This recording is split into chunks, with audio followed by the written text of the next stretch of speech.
Aquelas Duas, com Isabela Sais e Cora Ronay. Alô, alô, queridos ouvintes, muito bom dia, boa tarde, boa noite. Começando mais uma edição do Aquelas Duas Podcast comigo, Isabela Sais, e com minha querida Cora Ronay. Eu senti tanta saudade de você semana passada, Corinha. E aí, tudo bem? Ah, tudo ótimo. E você ficou em ótima companhia cá entre nós. Ótima companhia com o Fernando Caruso, Fernando, né? Que mandou um beijão pra você. Eu adoro ele. E Ele conheço ele desde bebê, né? Jura? Desde bebezinho? Desde bebezinho. Olha! Puxa Desde- vida, se eu desde soubesse muito bebê. disso, eu tinha encarnado nele. Ah, pois é. Não, eu conheço ele antes de ele se conhecer. Exatamente. Cora que trocou suas fraldas, Fernando Caruso, Exatamente, é isso? praticamente isso. Mas ele adora você também, falou que tá morrendo de saudade. E deixou aqui um recado. Ele falou que ele quer fazer um programa Eu, Você e Ele. E melhor, Eu, Você, Ele e Léo Jaime. Ah, isso ia ser Todo muito mundo bom, junto. né? Vamos ver se a gente consegue Juntos e essas Shallow Now, né? agendas. Juntos e Shallow Now, exatamente. Temos que fazer. Vamos fazer. Corinha, você estava em Manaus. Conta tudo, novidades da viagem. Cara, Manaus, eu amo a região norte. E cada vez que eu vou, eu me espanto. Porque na cabeça da gente, mesmo a minha, que vou lá com muita frequência, aquilo é floresta. Até porque a gente só recebe notícias de lá da floresta. Sim. A gente não recebe outra espécie de notícia, né? Floresta está pegando fogo, floresta isso, floresta aquilo. Quando a gente vê o mapa, é só floresta. Mas você chega lá, está lá Manaus, essa cidade enorme, com aquele teatro absolutamente lindo, com aquela praça maravilhosa, que é o Largo de São Sebastião, e com um polo digital que começa a crescer de uma forma importante. Manaus é um centro industrial grande desde a época da Zona Franca. Essa política da Zona Franca é discutida até hoje se deveria ter sido feito assim ou não. Mas o fato é que a cidade tem uma mão de obra especializada em tecnologia. Eu fiquei, como sempre, muito, muito bem impressionada. Essa feira de tecnologia foi linda. Você foi para uma feira de Fui para uma tecnologia feira, para a segunda feira de tecnologia do Polo Digital de Manaus. E visitei o Instituto de Tecnologia e vi a garotada lá indo a essa feira com um brilho no olho, sabe? Com uma disposição que há muito tempo eu já não vejo nem aqui no Rio, nem em São Paulo. Pois é, esse foi o ponto principal da sua coluna de hoje, né? A gente está no dia 22 de outubro, dessa A terça-feira. empolgação da galera, Que foi a sabe? empolgação da galera, que você falou, no Sudeste eu não consigo ver essa galera Não. jovem tão empolgada. Você falou que o Tais deu uma palestra lá e Tais que tava- ele ele também tava- teve a mesma impressão, né? Ele estava encantado. E o Capdeville, que é o Chief Technology Officer da TIM, também, quer dizer, e todo mundo com quem eu falei estava com a mesmíssima impressão.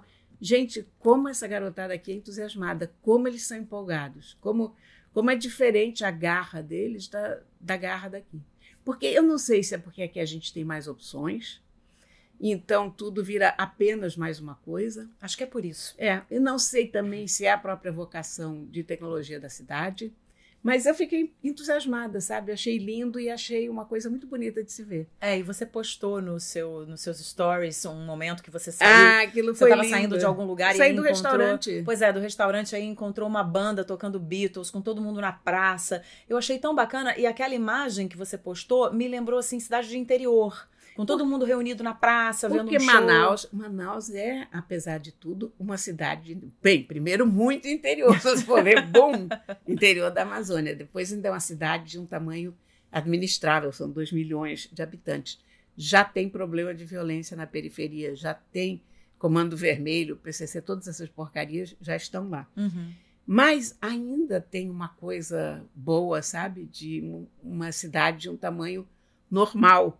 Quer dizer, é possível se conhecer a cidade e aquela beleza por todo lado, né? Eu gosto muito de lá, as pessoas são muito simpáticas. Aliás, eu faço questão de mandar um beijo para o Beto Campainha, o meu amigo que está lavando louça em Manaus. Olha só, gente, eu adorei. A Cora me contou essa história. Ele falou que ouve o podcast lavando louça. Olha que incrível. Então, ele me disse assim, não, vocês têm que mandar um abraço para as pessoas que estão lavando louça, porque o horário Beijo de pra ouvir... você que tá lavando louça, meu amigo, minha amiga, ouvindo o podcast. Né? Eu fiz bons amigos lá em Manaus e as coisas são tão naturais e simpáticas e é uma cidade tão boa. Que delícia. Foi uma Então- viagem muito boa, muito rápida, muito corrida, mas Manaus sempre é uma cidade de surpresas e boas surpresas para mim. Que bom, voltou renovada então. Voltei. Pronta para o nosso podcast de Sim. hoje, certo? Então vamos começar. A gente começa com um assunto sério. No dia 10 de outubro foi anunciado o veto presidencial ao projeto de lei de autoria da deputada Renata Abreu, de São Paulo, que propunha alterar a Lei Maria da Penha, tornando compulsória a notificação às autoridades policiais em todo o território nacional dos casos suspeitos de violência contra a mulher que chegassem aos serviços de saúde, ainda que sem o consentimento da vítima.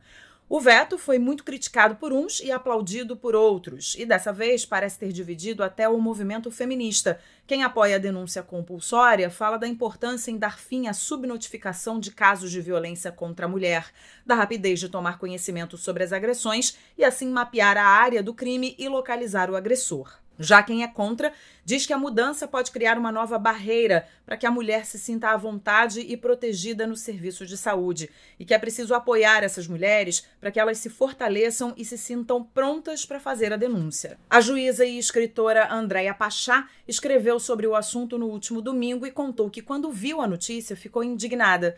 Mas ela diz que um alerta da rede feminista de ginecologistas e obstetras a fez refletir melhor. Segundo o grupo, ao receber uma mulher fragilizada em situação de violência, deve ser oferecida uma escuta especializada com esclarecimentos sobre a importância da denúncia. Mas a notificação sem consentimento representa mais uma violência para sua dignidade. E ela conclui: impossível imaginar que, sem autonomia, num assunto que trata da sua intimidade, o ciclo de violência será interrompido. Ou seja, a Pachá acabou mudando de ideia e faz um alerta. A solução para o feminicídio deve ser pelo respeito, pela educação que emancipa e pela alteridade que acolhe. Aliás, como ela bem escreveu no título do artigo, a escolha é das mulheres. Eu assino embaixo, Cora. Não sei qual é a sua opinião sobre isso. Cara, eu tive a mesmíssima reação da Andréia. Quando vi, eu digo, que absurdo! Eu já estava pronta para escrever um post detonando. Detonando o presidente de novo. Porque vamos combinar, um tanto dessa reação parte do fato de ser assinado pelo Bolsonaro. Claro. Porque qualquer coisa referente a direitos humanos, mulher, minorias que parta do governo Bolsonaro, de um modo geral, é ruim. Claro, você já espera uma bomba. Não é preconceito nosso, é que é ruim. Sim. Mesmo. Ele não tem nenhuma simpatia por minorias, ele odeia mulheres, quer dizer, mulheres, todo negros, o DNA homossexuais. o DNA desse governo é zero empatia pelas pessoas. E zero tolerância. Zero né? tolerância. É um governo de então, a intolerância. primeira coisa que eu pensei foi grito geral, irritação. Aí, antes de escrever, eu comecei a ler um pouco sobre as coisas. E aí eu pensei, não, peraí. É o Bolsonaro que fez. Mas, por incrível que pareça, está certo. Sim, vamos dar o braço a torcer. Vamos dar o braço a torcer. Foi a ministra Damares, provavelmente, que recomendou. Olha, até um relógio quebrado funciona 2 vezes por dia. Então, a gente ficou assim de queixo eu me caído. recolhi a minha insignificância e não escrevi. Porque isso é um pouco como naquela época do auge do movimento gay, em que as pessoas delatavam quem estava no armário, né? E que se chamava outing, né? Que você era gay, você não dizia que era gay, e as pessoas diziam que você era gay. Isso era uma violência inominável. Eu sempre fui profundamente contra isso, porque eu acho que a vida de cada um é dele ou dela, enfim. Você sabe da tua vida, os outros não têm direito de chegar e dizer, você faz isso, você faz aquilo. Eu acho que a gente... Não pode. Eu acho que a gente, sobretudo, está falando aqui de liberdade. É liberdade. É liberdade e de dizer o que aconteceu com você ou não. Você tem o direito e a liberdade de dizer para quem você quiser ou não dizer. Mas tem uma coisa que vai além. O que aconteceu e o que se passou com você. Mas aqui tem uma outra coisa que é, ainda por cima, você botar a pessoa em mais perigo ainda. Em risco, exatamente. Fora isso, fora se você vai para um hospital, né, e esse hospital resolve denunciar esse agressor sem o seu consentimento, você está colocando essa mulher mais em risco ainda. Você pode estar colocando essa mulher mais em risco ainda. Então, eu assino embaixo. Eu, quando li sobre esse assunto, não tive essa reação que você e a Pachá tiveram, né? De Que absurdo. Eu não tive. Na hora que eu olhei pra isso, eu falei, não, peraí. Eu vou precisar, já comecei com uma comichão, falei, vou precisar concordar com o Bolsonaro, não é possível. Ai, meu Deus do céu. Não, mas é isso que a gente tá falando. A minha primeira reação foi total de indignação completa. Pois é, mas assim, é uma questão de bom senso também, né? E a gente saber que quando, independente da pessoa, se ela tá agindo de forma correta dentro do nosso bom senso e dentro da nossa, né, do que a gente entende como certo, é a gente dizer mesmo, acho que essa decisão foi super acertada. Essa decisão foi super acertada. Super acertada. Quantas e quantas mulheres, muitas vezes, não têm coragem de denunciar, não têm coragem de dizer, porque elas sabem, elas mais do que ninguém conhecem a realidade que elas estão vivendo ali, e elas sabem que elas podem correr mais risco ainda. Então é muito delicado. É como ela diz aqui, a Pachá, você precisa informar essa mulher, você precisa conversar com essa mulher e esclarecer para ela que o melhor a fazer é denunciar. Mas quem toma essa decisão é essa mulher. Ninguém pode tomar essa decisão por ela. E porque você imagina um sujeito que já é violento, que já bateu na mulher a ponto dessa mulher precisar buscar socorro. Esse cara vai ser procurado pela polícia, ainda numa situação que a própria mulher nem está sabendo disso. Uhum. Você imagina o que isso pode dar? Esse cara pode pegar uma arma, pode matar essa mulher. Não sei o que pode acontecer. É muito perigoso. E eu achei interessante o artigo da Andréia, porque ela fala de uma maneira muito aberta, né? Porque ela, como juíza, né? E ela tem uma posição, ela tá falando como juíza. E ela fala de uma maneira muito aberta. Mas a Andréia é uma pessoa maravilhosa. Ela é demais. E de como ela realmente mudou. E isso, acho que a gente fala sobre um outro assunto, né? Tem o assunto que é o assunto principal dessa história. E também sobre mudar de opinião, que faz parte. Nós, como jornalistas, nós como, né, você que escreve seus artigos, ela que escreve, ela que é juíza, mudar de opinião faz parte. Você achar uma coisa e, de repente, você começar a conversar com um, conversar com o outro, que é muito o que a gente faz aqui no podcast. O tempo todo. Né? Às vezes a gente tá falando uma coisa, a gente pensa em voz alta, daqui a pouco eu tô falando, mas não é verdade? Não pensei sobre esse assunto, não pensei sobre essa perspectiva, né? Então, é muito importante também que ela escreva que ela pensou uma coisa, ela tinha certeza, e depois ela mudou completamente de ideia, né? Mudou completamente de opinião. Então, eu achei muito legal, assim, o conjunto da obra é muito legal, e que bom que isso não vai passar, porque eu acho que mulheres estariam muito mais em risco. Era pior, né? Com certeza pior. Exatamente. Ponto para o Bolsonaro. Quando é que a gente pensou que ia dizer isso? Muito bem, ponto para o Bolsonaro. Meu Deus do céu, Cora. Já tomou seus remédios hoje? Deixa eu ver se eu já tomei os meus também, porque eu tô achando meio estranho isso.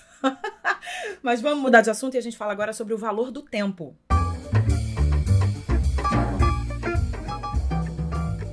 A maioria das pessoas usa o transporte público para ir e voltar do trabalho todos os dias. Mas quanto tempo será que se perde diariamente nos ônibus, metrôs e trens para chegar ao destino? O Move It, aplicativo que calcula rotas urbanas usando o transporte público, criou um site que mostra o tempo médio gasto nesses trajetos nas principais cidades de 24 países.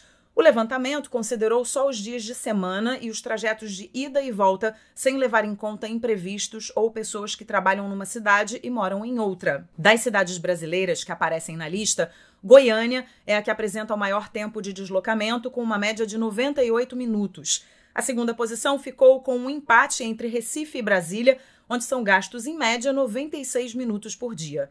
Logo depois, em terceiro lugar, está a região metropolitana do nosso Rio de Janeiro, com 95 minutos gastos diariamente nesse trajeto de ida e volta. O menor tempo no Brasil ficou com Bauru, no interior de São Paulo, onde a média diária é de 52 minutos. Para termos uma base de comparação, na Espanha, a maior média de tempo diário é a de Madrid, com 63 minutos, enquanto a menor é a de Sevilha, com 34. Nos Estados Unidos, a maior média diária é a da Filadélfia, com 93 minutos, e a menor, de 70 minutos, em San Diego. Especialistas lembram que esse deslocamento impacta na saúde mental dos trabalhadores, e uma dica para diminuir a frustração desse trajeto é se distrair com coisas como música, podcasts e livros. Não deveria ser assim, né, Cora? A gente não deveria passar muito mais tempo. Às vezes eu tenho a sensação de que a gente passa muito mais tempo no trajeto pro trabalho ou para qualquer outro lugar do que numa brincadeira com o nosso filho. Eu tenho a sensação, não. Às vezes não, é verdade, né? Isso. Não é sensação, é verdade. Numa brincadeira com o nosso filho, num lazer, Num filme, você vai ao cinema. O cinema dura menos. Menos do que um trajeto de ida e volta para o trabalho. Isso é muito louco, né? Como é que vai ser a questão de mobilidade urbana nas grandes metrópoles nos próximos anos, né? Isso é uma coisa infernal. E você sabe que eu sou tão preocupada com esse negócio, isso me diz tanto que eu deixei de ir à redação por causa disso.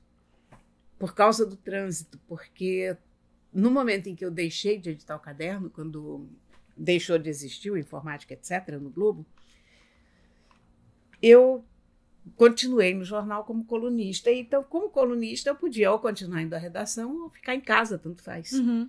Indo para a redação, eu teria o prazer do convívio com os meus colegas. É uma coisa, um ambiente de redação é uma delícia. Ajuda muito a gente a pensar, a gente está em contato com pessoas novas, a gente se diverte, ri muito. Trabalha muito também, mas é uma coisa muito estimulante gostoso, o convívio, né? Claro. Você ficar em casa também é muito bom, você tem os teus gatos, eu ainda não tinha os peixes, mas enfim, é o ambiente da tua casa. Mas não havia nem o que pensar. Quer dizer, eu não pude nem pesar essas duas coisas na balança, porque eu tinha simplesmente 1 hora até o jornal, 1 hora de hora, 2 horas roubadas da minha vida. Então, vivi muito isso também. Então, o que seria uma questão que eu teria ponderado de uma forma filosófica, nem chegou a se manifestar. Sim. Eu vivi muitas situações assim, agora eu vou confessar aqui para os nossos ouvintes, de pegar trânsitos homéricos. Assim, eu já trabalhei longe de casa e de pegar trânsitos muito, muito, muito intensos e de chorar dentro do carro. Chorar. Ah, mas eu entendo isso. Eu chorava dentro do carro. Não é possível que isso aqui não vai andar. Não é possível que eu não vou chegar em casa. E olha que eu não tinha nem filho, hein, nessa época. Porque hoje eu pego muito menos trânsito, porque também foi uma escolha depois que eu tive filho. Eu falei, eu quero mais tempo de qualidade com meu filho, então não quero ficar tanto tempo presa no trânsito. Mas assim, a minha sensação era, eu já trabalhei o dia inteiro, eu já fiquei fora de casa o dia inteiro, e eu ainda tenho o trajeto de ida e o trajeto de volta, que às vezes chegava a 2 horas. Isso eu tô falando de 2 horas pra mim, porque tem muita gente que leva 4. Exatamente. Tem muita gente que leva 3, 4, 5 horas pra chegar no trabalho. Então, o que sobra de qualidade, né? O que sobra pra você estar com quem realmente importa? Não que não importe você estar no trabalho, mas você já tem uma jornada, digamos assim, de 8 horas de trabalho. Nessas 8 horas você soma 2 pra ir, 2 pra voltar. Então você tem o quê? 12 horas, 13, 14 horas, sabe? E aí você começa... Isso vai se estendendo, na hora que você olha pra trás, você tá há 20 anos assim. Você sabe que eu também desisti de ter carro por causa disso. Porque sem carro eu consigo pelo menos aproveitar o tempo ou botando o e-mail em dia, ou jogando Pokémon. Sim. Ou lendo não consigo, é engraçado. Eu não consigo muito ler em coisa em movimento. Eu consigo ler em metrô. Engraçado, não sei se é porque metrô... Mas é porque metrô chacoalha menos, né? Metrô chacoalha menos, bem né? menos, né? Mas porque não tem nossas ruas tão bem pavimentadas. É. É um buraco atrás do outro, então mas realmente no metrô, carro é uma engraçado tarefa que impossível. metrô eu consigo ler. Mas isso é engraçado, né? Se eu tivesse um metrô direto pro jornal, qualquer coisa assim, eu até acharia o tempo bem empregado. Uhum. Porque ficaria lendo na ida e na volta. Mas é massacrante, né? Isso é coisa do transporte público, tinha que ser resolvida de alguma maneira. Porque não é humano a pessoa gastar tanto tempo indo e vindo do trabalho. Realmente não é. Não, por isso que eu acho que projetos... Tem aparecido cada vez mais projetos, né, de mobilidade urbana, porque é uma preocupação que a gente tem que ter. Acho que tem algumas preocupações importantes para o futuro. A gente já falou aqui várias vezes do trabalho, como é que fica o trabalho no futuro e como é que fica o transporte no futuro. Exatamente. Né? Como é que a gente vai se movimentar, como é que a gente vai se locomover no futuro. Isso é muito importante. Eu fui num TED, eu acho que 2 anos atrás, 3 anos atrás, que eu assisti muitas palestras sobre mobilidade urbana. Tem pessoas pensando, tem engenheiros, tem pessoas pensando, arquitetos, enfim, gente, né? Muita gente pensando sobre mobilidade mesmo. Como é que as pessoas vão de um lado para o outro sem ficar horas e horas e horas perdidas, porque é o que você falou. Você pode fazer algumas coisas? Pode, mas tem gente que não gosta de fazer, né? Tem gente... O podcast é uma ótima solução. Ouvir podcast, por exemplo, é ótimo. Ouvir música. Tem muita coisa para fazer, na verdade. Né? Mas outra coisa é que tem que ter um mínimo de conforto. Você não consegue ler, você não consegue ter sossego e paz de espírito se você está em pé, se você está numa lata de sardinhas. Isso aí esquece, né? Uhum. Então tem uma qualidade do transporte que também tem que ser levada em consideração. E outra, a segurança, que no Rio a gente não tem. Claro, Volta exatamente. e meia entra alguém e assalta o ônibus inteiro. Então, tem uma série de problemas em relação ao transporte coletivo Exatamente. que a gente tem que resolver. Esse final de semana eu fui até o Museu do Amanhã. Meu filho é apaixonado pelo Museu do Amanhã, né? Eu já fui naquela exposição que a gente falou aqui no podcast do Pra Todo Mundo, que a Cris Beltrão deu uma palestra. Eu já fui acho que umas 6 vezes na exposição, já sei de cor, já sei onde estão todas as instalações. Ele pediu de novo pra ir, e aí a gente foi com a minha mãe nunca tinha andado de VLT. E aí a gente foi dar uma volta com ela. VLT é delicioso, né? O VLT é uma delícia, né? É uma maravilha. Então, esse tipo de transporte é incrível, porque você vai vendo a cidade, né? Partes mais bonitas, outras nem tanto, mas você vai vendo a cidade, você tá ali num veículo sobre trilhos que vai te levar rapidamente ao seu destino, né? Você não pega trânsito. Eu adoro o VLT. Com ar-condicionado, uma coisa super organizada, uma delícia, né? E outro dia eu tava lendo que o VLT tava ameaçado de parar de funcionar. Aí você sente o gostinho e daqui a pouco acaba, né? Esse é o Rio de Janeiro. Ai meu Deus, mas que coisa enfim, deprimente. Acho que a gente tem que pensar cada vez mais nisso, porque pra gente não adoecer. Porque senão a gente fica doido. Mas vamos que vamos. A gente vai mudar de assunto agora e a gente fala sobre o desastre ambiental no Nordeste.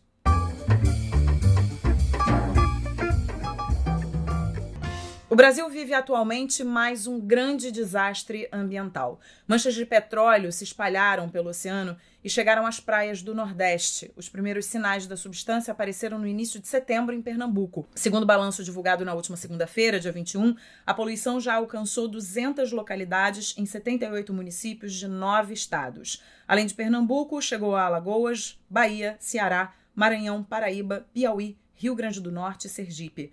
A origem desse material ainda está sob investigação, mas o fato é que esse derramamento de petróleo tem afetado a vida de animais marinhos e vem causando impacto nas cidades litorâneas. A Marinha do Brasil tem atuado com ações de monitoramento, principalmente nos registros de navios na costa e também na redução de danos, com iniciativas de limpeza de praias por parte de mais de 1.500 militares. Já o IBAMA vem catalogando as praias e os animais afetados. Especialistas apontam para 3 hipóteses principais: um navio afundado, um acidente durante a passagem de óleo de um navio para o outro ou um despejo criminoso. Na última sexta-feira, o Ministério Público Federal dos 9 estados do Nordeste moveu uma ação conjunta pedindo que a Justiça obrigasse a União a acionar em 24 horas o Plano Nacional de Contingência para incidentes de poluição por óleo, com multa diária de até R$1 milhão em caso de descumprimento. O pedido foi concedido no domingo. Nessa segunda-feira, o vice-presidente Mourão, atualmente no exercício do poder por conta de uma viagem de Jair Bolsonaro ao exterior, anunciou a entrada do Exército na operação com quase 5.000 homens da 10ª Brigada de Infantaria motorizada sediada em Recife. De acordo com a Marinha, já foram recolhidas mais de 600 toneladas de resíduos no litoral nordestino. Especialistas lembram que a contaminação química deve durar muito mais tempo do que a nossa percepção visual, já que o petróleo cru tem uma degradação extremamente lenta que pode levar décadas. Eu tô sentindo, acho que é um desespero, toda vez que eu vejo uma foto das praias com óleo para tudo quanto é lugar. E, ao mesmo tempo... A inação do governo. A inação do governo... É assustadora. Assustadora. Quer dizer, é preciso o Ministério Público entrar em ação para mandar o governo trabalhar. Sim. Aí vai aquele pateta daquele ministro catar a amostrinha de óleo para fazer de conta que tá... O que ele sabe daquilo? O que ele entende daquilo? Para quê aquela foto? Hoje foram enviados para lá 5.000 soldados. Ok. Essas manchas de óleo começaram no dia 6 de setembro. Sim. Tem 2 meses praticamente que está chegando óleo nessas praias direto. Mas foi a mesma coisa que aconteceu lá no INPE, lá atrás, na Exatamente, Amazônia. não. O INPE divulga o alerta e ninguém faz nada. E você tem alerta disso, você tem satélites mostrando as manchas de óleo chegando e estão procurando culpados, mas olha, honestamente... eu nem sei o que falar, não, sinceramente, porque, ok, é muito importante descobrir de onde está vindo, até para parar de vir, mas o mais importante aqui não é encontrar de quem é a culpa, o mais importante aqui é agir. Com certeza. Sabe? Então, dizer, foi a Venezuela. Mas se foi a Venezuela, sabe? O que a gente tem que fazer é impedir que isso chegue às praias. Não Ok, deixa eu votar. Você tem criança lá, você tem adulto, você tem gente com baldinho recolhendo óleo. Eu fico Como me é que pode perguntando isso? para esse governo, eu fico me perguntando o que é urgência, o que significa urgência. Porque se isso não é urgente, Urgente que é é brigar no PSL. Pois é. Urgente é xingar a Joyce. Exatamente. Urgente é eles ficarem... Urgente é a reeleição. Urgente é ficar um mandando o outro tomar naquele lugar e se chamando de viado e não sei o quê. Gente, para, né? Exatamente, enquanto tem um país morrendo, né? Agonizando, enquanto tem animais que vão ser extintos por conta disso. Não, né? e justamente, mesmo que fosse uma praia muito feia, a gente deveria estar preocupado. Mas no caso, as nossas praias mais bonitas estão sendo alcançadas. Cartão postal do Brasil. Paraísos ecológicos. Claro. Eu fico arrasada com essa história. E aí você vê também, né, as pessoas ali se mobilizando, a quantidade de voluntário, porque... E o povo passando pano. E o povo passando pano. Não, mas Bolsonaro está fazendo o que pode. Não está fazendo. Não está fazendo o que pode. Esse governo não está... Olha, numa boa, esse governo não está fazendo o que pode pelo meio ambiente e por muitas outras coisas. Exatamente. Mas já que o nosso papo aqui é meio ambiente, o governo não está fazendo. O governo simplesmente finge que não vê que está pegando fogo na Amazônia, finge que não vê que tem vazamento de óleo, finge que não vê que tem um monte de animal morrendo, que os nossos cartões postais estão ameaçados, que a vida está ameaçada. Aí dizem que, cadê os ambientalistas? Lamento que não estejam acompanhando os ambientalistas, porque eu só ouço ambientalistas gritando. Eu vejo, nem precisa ir muito longe, o nosso Mário Boscatelli. O Boscatelli, que é maravilhoso. Está gritando aqui todo dia nas redes sociais. Todos nós, jornalistas, todos nós que temos alguma preocupação com isso, estamos desesperados e nada acontece. Quer dizer, foi preciso que o Ministério Público Federal entrasse em ação para finalmente irem 5 mil soldados para lá. Mas, gente... Isso era o lugar onde os soldados tinham que estar?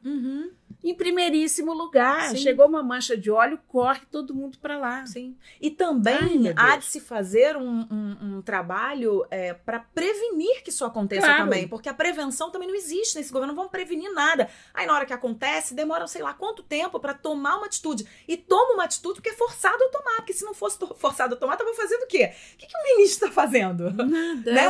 Não, o ministro está fazendo foto. Está fazendo firula. Tá fazendo firula, cara. É uma anta hipster esse ministro. Eu tenho horror desse ministro. Cora, eu vou começar a anotar, porque você chamou o Bolsonaro outro dia de besta do apocalipse. Agora o ministro é uma anta hipster. Mas é o que ele é. Eu adoro essas nomenclaturas. Eu tenho horror desse ministro. Eu olho para esse ministro. É uma figura de uma empáfia, é uma figura de um grau de incompetência. Quer dizer, esse óleo estava comendo as nossas praias, esse cara estava passeando pela Europa fazendo programação cultural. Não é possível, querendo convencer os países europeus de que esse governo tem alguma preocupação com o meio ambiente. E eles insistem nisso, né? Eles querem convencer os governos, eles querem convencer... A gente convence com ações, a gente não convence outros com países, palavras. Exatamente, com palavras de que não, estamos super ligados, estamos sim... correndo atrás e fazendo por onde. E não tão. Basta você ver o que está acontecendo lá, basta você ver as fotos. Você viu o desabafo do pescador? Ontem? Não vi. O que ele falou? Viralizou. É um espetáculo. É um rapaz jovem, forte, típico pescador nordestino, que já participou de uma operação dessas de contenção de óleo derramado e tal, falando. Não é aqui na praia que tem que fazer, ele inclusive... nem pronuncia direito a palavra, dizendo offshore, não sei o quê. Ele tem toda a razão, né? Aí você pode dizer, ele não é especialista em nada, ele é um pescador, mas é um pescador que está desesperado com aquilo lá. E só que isso aqui tem que conter com telas, coisas de até 2 metros de profundidade que seguram a porcaria do óleo lá, não deixa chegar aqui. E amanhã vão fazer o quê? Vão comer o mexilhão contaminado? Vão comer o peixe venenoso? É isso que vai acontecer. Até porque isso não ameaça só a vida dos animais, isso ameaça a vida das pessoas. Isso é uma ameaça à vida de uma maneira geral. Né? Exatamente. Vamos mudar de assunto? Vamos.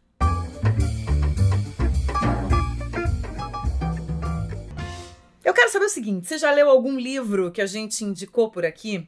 Tá lendo 1 a 2 meses e sente que não consegue terminar por falta de tempo? Tem uma lista enorme de livros pendentes? Calma que tudo tem solução nessa vida. A gente traz aqui algumas dicas da criadora do canal Ler Antes de Morrer, Isabela Lubrano, e da escritora e booktuber Bel Rodrigues, publicadas na revista Super Interessante, que prometem te ajudar com os livros. Dica 1. Largue o celular. Essa é essencial hoje em dia, acho que para tudo, né? Notificações de WhatsApp acabam com a imersão na leitura. Você sabe, vou falar aqui as outras dicas, mas você sabe que, fazendo uma observação sobre essa dica número 1, eu tô fazendo uma pós-graduação à distância. E todas as vezes que eu tô assistindo aula, não assisto mais, mas assisti a aula com o celular perto de mim. Como o celular me atrapalha. Atrapalha muito. Toda hora eu tenho que pausar a aula porque não, isso aqui é importante. Isso aqui Agora eu deixo pra lá. Quando eu termino de assistir a aula, que eu pego o celular. Eu não tenho notificações no WhatsApp. Você não tem? Elas não ficam te avisando aí? Eu não ponho notificações de nada. Porque a minha família sabe que para falar comigo, a gente tem que ligar. Porque senão eu não faço nada na minha vida. A sua família não, a sua família e seus amigos, né? A minha família... Mas você é minha família, ora que essa. Amei! Imagina se você não é minha família. Quer dizer, as pessoas que me conhecem sabem que ou vão me mandar um recado que eu vou ler hoje de noite ou amanhã de manhã, em algum momento nas próximas 86 horas, alguma coisa assim. Ou vão ligar pelo telefone para mim. Porque eu sou contra. É engraçado, as pessoas dizem, mas você que é tão antenada e tão tecnológica, eu sou, mas é por isso mesmo que eu não tenho notificações. Porque senão a gente não produz. As pessoas, como é que você tem tanto tempo para ler? Eu tenho tanto tempo para ler porque eu não tenho notificações no meu celular. Você lê longe do celular, exatamente. E aí eu percebi isso. Eu até leio perto. Mas não tem notificação. E eu tenho um hábito hoje, porque esse hábito acho que todo mundo meio que desenvolveu, porque você está lendo e de repente tem alguma informação no livro ou qualquer coisa, que eu corro no Google para ver, para checar, para ver uma foto. Um livro faz referência a outro, eu já vou ver o que é o outro livro, mas eu não tenho notificações. Pois é, como eu tenho notificações, eu fico longe do celular, vou até tirar minhas notificações, mas eu fico longe do celular porque eu me dei conta de quantas interrupções eu fazia na aula e de como eu não estava aproveitando a aula. E aí, olha, deixa eu aproveitar que a gente está nesse quesito notificações. Isso é um vício contemporâneo que a gente tem que tomar muito cuidado. Porque o ser humano não é obrigado a responder a uma mensagem, uma solicitação, exatamente no minuto que ela foi enviada. As coisas podem esperar. Claro. Há muitos, se você for peneirar o que você recebeu de mensagens e de coisas ao longo do dia, você vai ver que urgente mesmo, se tiver, vai ter uma coisa ou duas. E mesmo assim, a maioria... E mesmo assim, eu duvido que tenha uma coisa urgente. Tem gente, inclusive, que muda a cor, né? Porque o WhatsApp fica azul, né? Quando você lê. Tem gente que muda a cor pra pessoa não saber e não ficar uma situação constrangedora de, poxa, eu não respondi. Eu acho que, assim, eu não mudo a cor, não. Se eu não puder responder, eu não respondi e a pessoa vai esperar um pouquinho, sabe? Porque...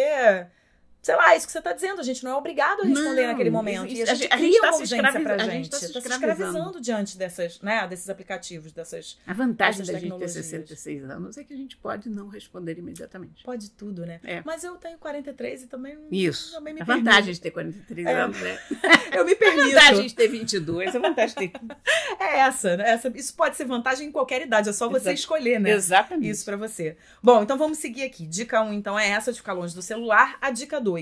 Escolha direito. Nenhuma dica funciona se o livro não te interessar. Experimente gêneros de ficção e não ficção até encontrar os seus favoritos. De fato, né? Não adianta começar a ler um livro que não te interessa. Você, por exemplo, outro dia você me falou que você não é muito interessada em thrillers. Não. Né? Em livros de suspense. Não sou. Você gosta mais de romance policial. E são duas coisas completamente diferentes. Completamente diferentes, pois é. Mas então, não adianta pegar um thriller porque você não vai...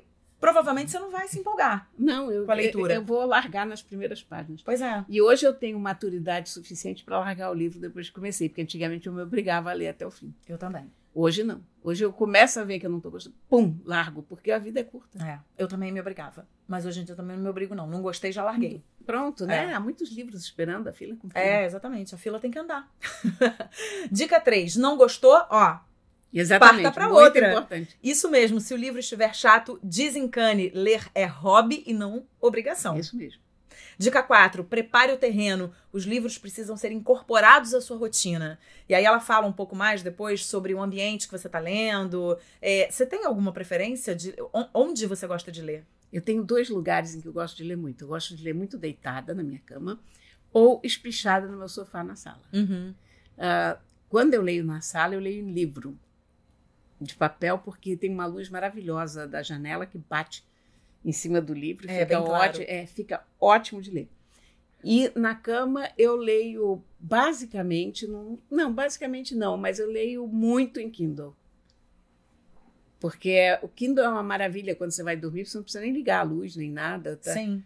E é ótimo de ler. Eu tô muito acostumada com o Kindle também. Então, eu leio muito as 2 coisas, em Kindle e em livro. E eu já percebi esse meu movimento.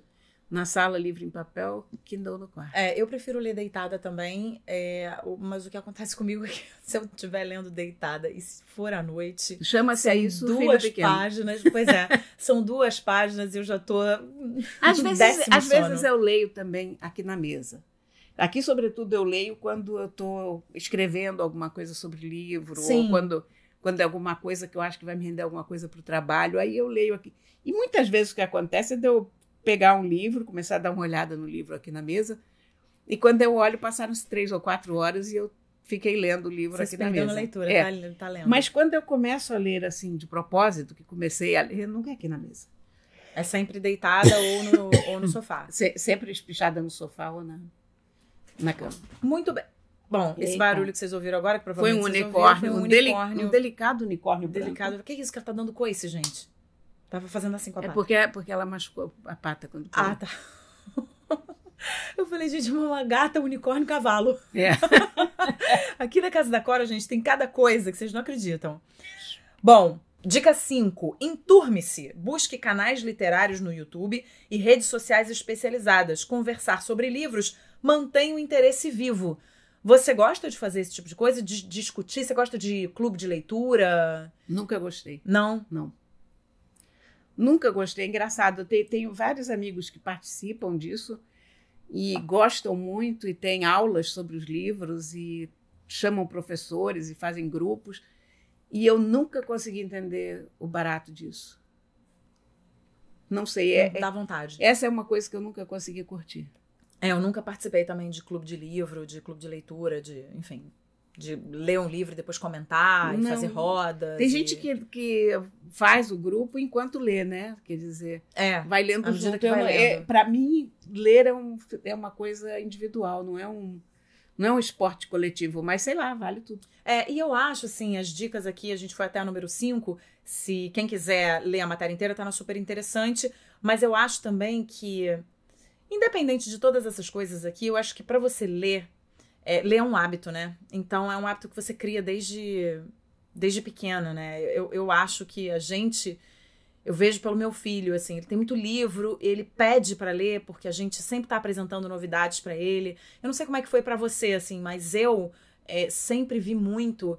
Os meus pais sempre leram muito, mas sobretudo o meu pai, que é um devorador de livros. Assim, sempre vi muito o meu pai agarrado nos livros. Isso é a história da minha vida também. Pois é, e aí eu acho também que isso vai influenciando a gente, né? Tem influência. Eu acho que tem influência. Os nossos pais têm muita influência na gente. Então, o meu filho me vê lendo e eu também tenho muito livro. Ele tem muito livrinho e cada hora é um livro diferente e ele pede para ler. Então, ele tá entendendo a importância da leitura desde pequenininho. Na minha cabeça, livro tá intimamente associado com lazer, com uma coisa boa.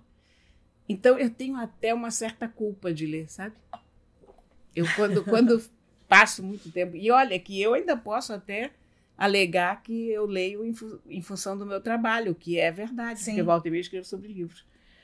Mas eu, no fundo, sinto até uma culpinha. Gente, eu já estou lendo aqui há 5 horas seguidas, pleno dia de semana, e é verdade. Eu preciso fazer alguma coisa, sair da caverna. Não, e eu deixo de fazer coisas, deixo de pagar contas, se o livro está muito bom, deixo de ir para a rua resolver coisa. Às vezes não tem nada na geladeira e eu estou aqui lendo, em vez de fazer o supermercado. Enfim. A gente janta um copo d'água, mas a gente lê. Eu deixo de fazer coisas que um adulto deveria fazer na vida para continuar a leitura. E isso, às vezes, é um pouco disruptivo, digamos assim.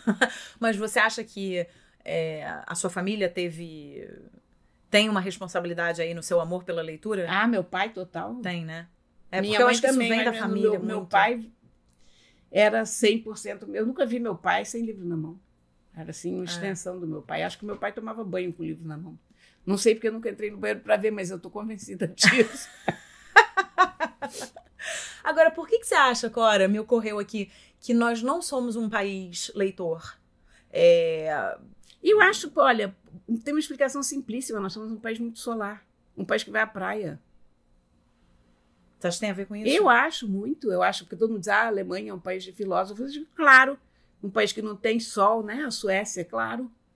Você não tem nada. Tem o que fazer, vai ler, né? 7 meses de inverno, né? Aquele escuro, você acorda, tá escuro, você vai trabalhar, tá escuro, você sai do trabalho, tá escuro, tá escuro, tá escuro. Gente, você vai fazer o quê? Você vai ler, você vai filosofar, você vai discutir sobre a morte. Aqui você acorda, tá dando praia, oba, vamos pra praia, pronto.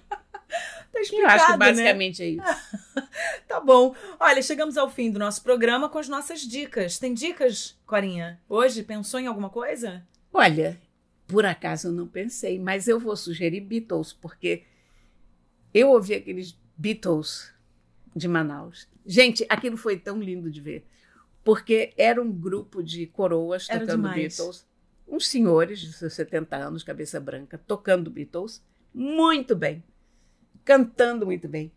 E eram senhores de 70 anos que não estavam vestidos como Mick Jagger, eles estavam vestidos como senhores de 70 anos. Camisinha de botão, calça, cinto e tal, e dando aquele show. Que música, Corinha, que a gente vai botar na playlist, então? Vamos botar alguns Beatles básicos, Please Please Me, Love Me Too.